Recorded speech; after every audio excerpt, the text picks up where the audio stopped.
Section 3. You will hear two students, Dylan and Emily, discussing the techniques they use when listening to lectures. First, you have some time to look at questions 21 to 24.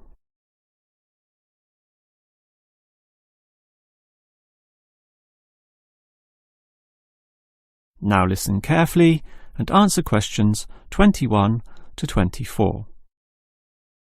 Hi Emily, what did you think of that lecture? A bit hard to follow, but I have some good lecture listening note-taking strategies which really help, so I can review the lecturer's message later. Lecture listening note-taking strategies? Review it later? That sounds interesting. I must admit, I struggle a bit to take down the gist of what I hear. Look at my notes. Well, I can see a basic problem immediately. You're writing full words, such as century, when all you need is a C. And don't write increase, just draw an up arrow. And why write thousand when a TH will do? I see. Just use symbols. That's not a bad idea at all. It's the most basic strategy, allowing you to record information at a faster pace. These lecturers can talk faster than others too, so you don't want to waste any time. But you need to be very familiar with your set of symbols. Why? Because you'll have to look at these notes days, weeks, or even months afterwards when you begin writing your essay. So you'll need to be able to interpret them at a later stage. I think I can do this, even by looking at your notes. Imed must mean immediately. But regarding the lecture as a whole, I knew the professor would be giving a set of specific recommendations and comparing two alternative approaches, so I formatted my page in advance, adding the features consistent with the nature of what I was going to hear. I think I need an example of what you mean. Well, look at my page. Before the lecture, I drew large headings saying recommendations. You should always draw these, and I draw a table saying Approach 1 and Approach 2. At the end, I drew a flowchart, as obviously the final recommendation would be a step-by-step approach. Then I was prepared in advance to simply fill in the spaces. Wow! Now that's clever. Before you hear the rest of the talk, you have some time to look at questions 25 to 30.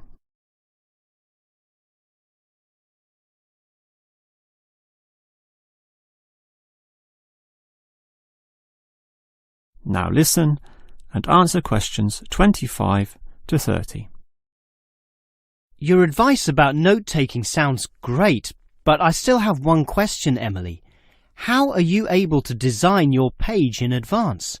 I mean, how can you predict the nature of the talk and know which design is likely to work best? It's rather obvious when you think about it. What's your next lecture about? Legal studies. Well, that suggests to me that you'll need a flowchart, since the judicial system has a very logical, do this first, do that second approach, which must be followed in that order. You know, all the processes that happen in the courtroom and the procedures that must take place to ensure complete legality. Sure, that's the way law is, very linear and orderly. But what about culture studies? That's just a mass of comparisons of different cultures. Which tells you that you'll need a table where, in tabular form, you can efficiently write down information. But often the lecture's not that simple. The professor throws in a really complex mix of ideas. Then use a spider graph, like the web a spider makes, where there's a central idea around which you attach all the associated thoughts and ideas and impressions. I see. I think I understand. And that would be very quick too, very efficient. I like that. But what about management theory? How would you approach that?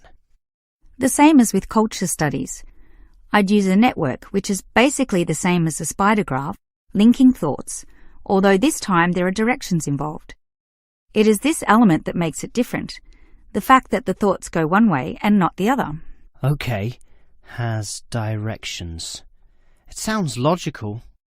And what about the other subjects, such as political science? There's no predictable order to that.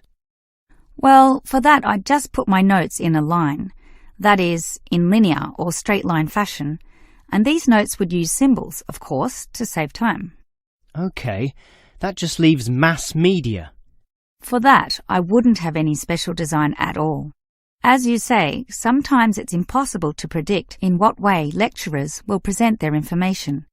In which case, the best you can do is pre-write headings, but not specific, just general, as in Main 1, Main 2, Sub 1, 2 and 3, and so on. OK. But always be prepared to adapt to the nature of the talk, using any one of the other methods if it becomes appropriate at the time. That is the end of section 3.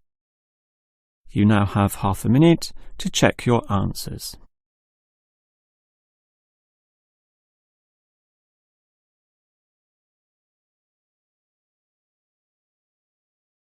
Now turn to section 4.